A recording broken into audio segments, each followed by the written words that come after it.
Let me tell you a story about two people and two very different ideas of what it means to grow wealth. One of them is named Sarah. She grew up in a small town, the kind with more fields than traffic lights. She inherited a bit of land and had saved up $10,000 from working weekends at the diner and tutoring on the side. Her dream? To turn that little plot of land into something that could feed people and support her future family. So Sarah did what investors do. She bought seeds, a shovel, irrigation supplies, and called in a few favors from friends. She worked, she waited. She worried about the weather. Months later, there it was, a field of corn. Some of it fed her family. Some of it she sold at the local market. And some of it she donated to a school lunch program. Her $10,000 didn't just grow into a profit. It became food, work, and community benefit. She added value to the world. Now let's meet Mike. Mike lives in the city, never seen a cornfield up close in his life. But Mike's smart, and he's read a lot about commodity markets. He's got $10,000 too. But instead of shovels and soil, he buys derivatives on corn futures. He's not trying to grow anything. He's just betting on a hunch that droughts will spike prices. He's not hoping for a good harvest, he's hoping for a shortage. And sure enough, a drought hits. Prices rise. He sells at the right time and pockets a cool $2,000 profit. He's pumped. But let's pause and ask something. What did Mike create? Nothing. The corn was going to the market either way.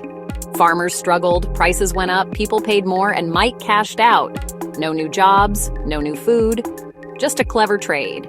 This is where we hit the core difference between investment and gambling. Sarah put money in and made the pie bigger. Mike put money in and took a slice while hoping others would lose theirs. See the pattern? In a healthy economy, you want lots of Sarahs. People who build, grow, contribute.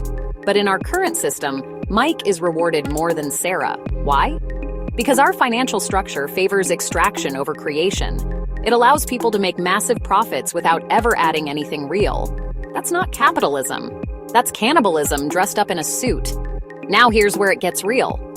We've built an economy where gambling is disguised as investing, where hedge funds and high-frequency traders look more like Vegas pit bosses than Sarahs with soil under their nails.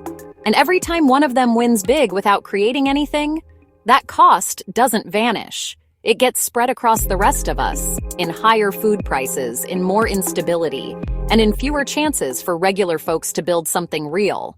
This leads us to a principle that should be as fundamental as gravity: the conservation of capital. If you're not putting something into the economy, you're taking from it, whether you realize it or not, even when no one sees it, even when there's no receipt. Let's take a step back. Sarah wasn't just growing corn. She was participating in a system that makes life better for others. Mike was placing bets. Sure, he won this time. But imagine a world where everyone's Mike. Who grows the food? Who fixes the roads? Who teaches the kids? Eventually, the real economy collapses under the weight of the make-believe one. So here's the takeaway.